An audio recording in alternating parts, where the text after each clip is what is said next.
محنت بیکار ہو جاتی ہے. سمجھا جی جانے گرامی اچھے حضور یہ بھی عبادت ہے. ابے زنانہ چال چلنے والے کیا سمجھو کہ مردانی چال کس کا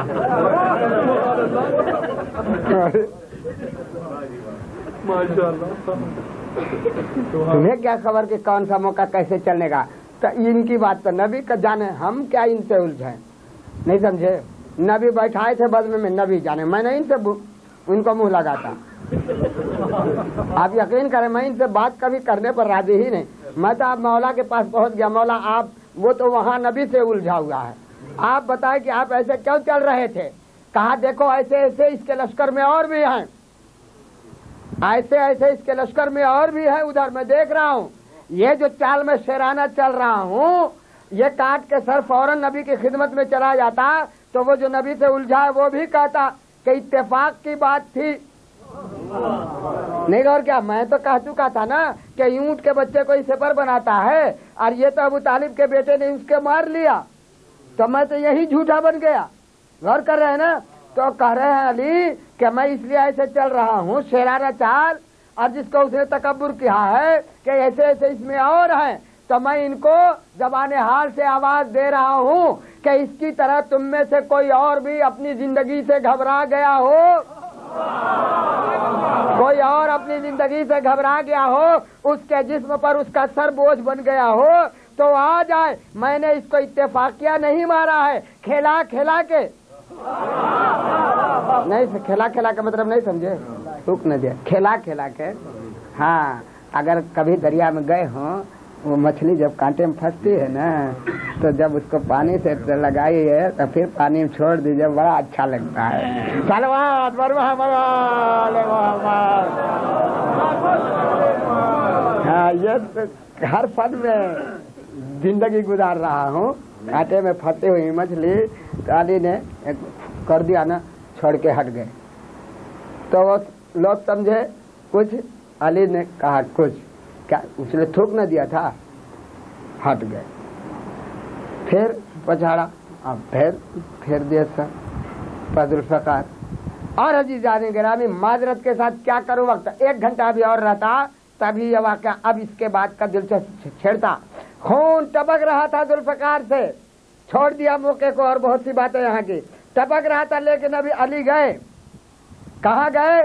خیمے میں. نبی کو تو مبارکباد مل ہی چکی کامیابی کی, علی کو نبی نے گلے لگایا, اور فوراً علی اپنے خیمے, فاطمہ زہرا سلام اللہ وہاں موجود تھی خیمے میں, اور ذوالفقار رکھا ان کے سامنے, اور کہا کہ اتعرفی ھذا, اے فاطمہ اس تلوار کو پہچانتی ہو؟ تو کہتے کہ نام یا ابو الحسن, ہاں میرے سرتاج میں خوب پہچانتی ہوں, کہ جب میں سیب کی صورت میں عالم نور میں جنت کی بہاروں میں نور کے درخت پر تھی, تو اسی درخت کے سائے میں یہ ذوالفقار رکھی ہوئی تھی. جب جبریل گزرتے تھے تو کہتے تھے کہ اے فاطمہ پہچانتی ہو اس کو, یہ وہ تلوار ہے جو تمہارے سرتاج کو بطور انعام دی جائے گی.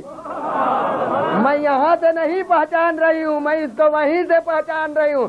تو معلوم ہوا کہ فاطمہ اور ذوالفقار کا جو پیمان تھا کہ جہاں تم رہو گی وہیں. پڑھیے کہاں سے بول رہا ہوں. علامہ عبید اللہ بسم الامرسری نے اپنی کتاب ارجح المطالب میں یہ حدیث لکھی. کون جو اب سنایا؟ صلوات بر محمد آل محمد. بس عزیزان گرامی بہت سے گوشے سے چھوڑ دیے وقت کی کمی کے پیش نظر, اور یہی سے ربط میں صاحب کہ پھر علی ایسا صاحب کمال کہاں سے کوئی انسان لائے گا. شرافت دنیا میں آدم کی نسل میں کیا, آدم سے لے کے خاتم تک سوائے پیغمبر کی یہ شرافت کا انداز بھی کسی نے. بڑی قیمتی زرہ پہن کے کل کفر آیا تھا, اب بڑی توہین آمیز گفتگو کی تھی. اگر علی ایسا شریف انسان کوئی اور انسان ہوتا مولا کائنات کی جگہ, تو اس کی زرہ بھی لیتا اور جسم کی بے حرمتی بھی کرتا. مگر مولا نے جتنا کام ضروری تھا واجب تھا شریعت میں اتنا ہی کیا, اور واپس آئے. تو اس کی بہن کو جب پتہ لگا کہ میرا بھائی مارا گیا, تو عورتوں کے ساتھ روتی ہوئی لاش پر آئی. اور جب لاش پر آئی ہے تو پڑھتی ہوئی تو بھائی کا مرثیہ آئی تھی, جس کا دل چاہے کتابوں کا مطالعہ. اور جب بھائی کی لاش دیکھا کہ بے حرمتی نہیں ہوئی ہے, قیمتی زرہ اتاری نہیں گئی, اچھا لباس اس کے بدن پر بھی موجود ہے, तो कातिल का मर्सिया कसीदा पढ़ने लगी। क्या अपने भाई के लाश से खिताब करती है कि भाई तुम काबिले फख्र भाई थे, मैं तुम पर क़यामत तक रोती मगर अब नहीं रोऊंगी। क्यों नहीं रोऊंगी? कि तुमको कत्ल करने वाला कोई निहायत ही शरीफ इंसान है, इतना शरीफ है कि तुमको कत्ल किया मगर तुम्हारी लाश की बेहुरमती नहीं की और तुम्हारी कीमती ज़रा और लिबास नहीं उतारा है। बस अजीज़ान गिरामी, दो मौके और दो मौके, दो जुमलों के हैं कि तारीख़ इस्लाम में दो मौके हैं इतने सख्त कि उसे बयान करना भी आसान है। एक तो मौका ये काफिर का था और एक मौका जंगे उहुद का है। ये बहन भाई के लाशे पर आई, ये शराफत इस्लाम, शराफत अली नहीं कहता, शराफत इस्लाम, शराफत ईमान ये है कि काफिर के लाश की भी बेहुरमती नहीं की गई है। और यही है कि उहुद के मैदान में इससे पहले देखा कि एक बहन को खबर लगी, अभी नाम नहीं लेता, कि मेरा शेर ऐसा भाई मैदान में मारा गया, तो निकली हैं चादर ओढ़े हुए शरीफ घराने की औरतों के साथ। इधर पैगंबर को खबर लग गई कि मेरी फूफी अपने भाई के लाशे पर आ रही हैं। बढ़कर पैगंबर ने फूफी को सहारा दिया और पहले तो रास्ते में इल्तिजा की कि नहीं फूफी, ऐसी हालत में चचा मेरे हैं, समझ गए ना हजरत हमजा के जाने की इजाजत मैं पसंद नहीं करता। तो कहा कि बेटा एक नजर मुझे भाई को देख लेने दो। तो पैगंबर ने फूफी के बाजू को पकड़ के वहाँ रोके रखा और सलमान और अबूजर ऐसे मुअद्दस सहाबियों से कहा कि जाओ मेरे चचा के लाशे पर पहले चादर डाल दो। पूरा बदन चादर डाली गई तो हमजा भी जरा दराज कद थे, चादर छोटी पड़ गई, सर ढांपते थे तो पैर खुल जाता था और पैर ढांकते थे तो सर खुल जाता था। एक सहाबी ने आके कहा या रसूलल्लाह चादर छोटी है, सर ढांकते हैं तो पैर खुल जाता है, पैर ढांकते हैं तो सर खुल जाता है और सर ढांकते हैं तो पैर खुल जाता है। हजरत ने फरमाया कि सर की तरफ से चादर ढांक दो, पैरों पर खशो खाशाक पत्ते तिनके डाल दो ताकि बरहना जिस्म पर बहन की नजर न पड़ने पाए। ए मातमदाराने हुसैन, ये है पैगंबर की वो शराफत, वो थी मौलाए कायनात की शराफत। और फिर क्या एहतिमाम किया, जरा तसव्वुर करें कि फूफी न है, सगी फूफी है पैगंबर इस्लाम की सफिया नाम लिया। जब हमजा के लाशे पर गई है सफिया तो पैगंबर ने अपने दोनों हाथों से फूफी के बाजू को पकड़ के संभाले था रखा था कि कहीं भाई की मैयत देख के घस खा के गिर न जाए। ए मातमदाराने हुसैन, ऐसे ही मौके जब नदाबों में देखता हूँ मैं तो मुझे करबला की बहन याद आती है। आए कोई नहीं था, अरे जिसके पास चादर न हो तो हुसैन के लाशे पर खसो खसा के ही डाल देता। अरे कहीं से तिनके लाकर जो कुचले हुए घोड़ों की टापों से पामाल लाशे को ढांप देता। अरे बेमकनो चादर बहन हाथों मेरे समाने दो यतीमों और बेवाओं को लिए भाई के लाशे से गुजारी जा रही है। तसव्वुर शर्त है मातमदाराने हुसैन, जुमले सुने। मसाइब पढ़ते पढ़ते मैं शरह भी करने लगता हूँ, अगरचे इससे मसाइब हल्का होता है, लेकिन क्या करूँ, मजबूरी है, मेरे जहन की खराबी ये है। क्या कहना ये चाह रहा हूँ कि जो ये कहा जाता है कि फौज शाम ने तय किया कि असीरों को शहीदों के लाशों की तरफ से गुजारा जाए, तो मैं अपने मुताले के बिना पर कहता हूँ कि ऐसे लाशें कोई तरतीब से नहीं रखे थे कि एक तरफ से इनको यूं गुजार दिया गया।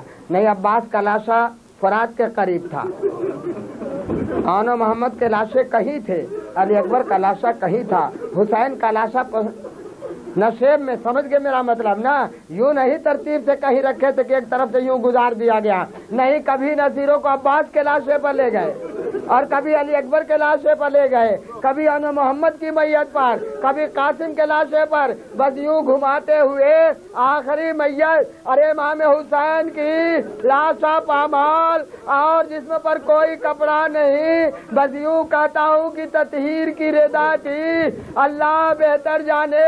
बस मंजिल कहूँ तो कैसे कहूँ, खुदा बनी आदम हव्वा की औलाद में, हव्वा की बेटियों में आज तक किसी बहन ने ये मंजर नहीं देखा अरे जो ज़ैनब ने अपनी आंखों से देखा भाई का लाशा जलती रेती पर पड़ा हुआ है, जिस्म पर कोई कपड़ा नहीं, बधे हुए हाथ से हाथ उठाया, भाई को सलाम किया, अस्सलाम वालेकुम या अबा अब्दुल्लाह। ए मेरे बेकस भाई, अगर चादर सर पर होती तो आज उसको अपने लिए अजीज न समझती, आपके जिस्म पर ये चादर डालती, फिर कैद खाने की तरफ रवाना होती। मातमदारा ने हुसैन बस एक पलट कहा, दो मौका।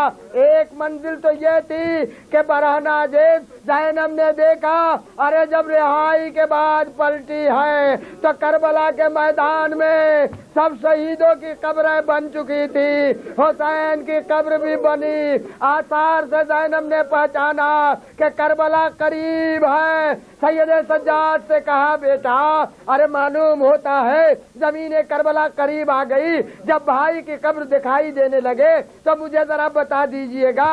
जरा काफिला आगे बढ़ा, इमाम ने आवाज दी, फूफी अम्मा अरे बाबा की कब्र दिखाई देने लगी है। ज़ैनब ने अपने को ऊंट से गिरा दिया और सैदानियों ने पैरवी की। अरे जैसे बच्चे दूध पीते घुटलियों के बल चलते हैं, ज़ैनब वैसे चलती हुई कब्र हुसैन पर आई, सर सीने को लहद पर रखा। ए भैया, आपकी दुखिया बहन आपके मकसद को कामयाब बनाकर आई है, मगर शर्मिंदा हूँ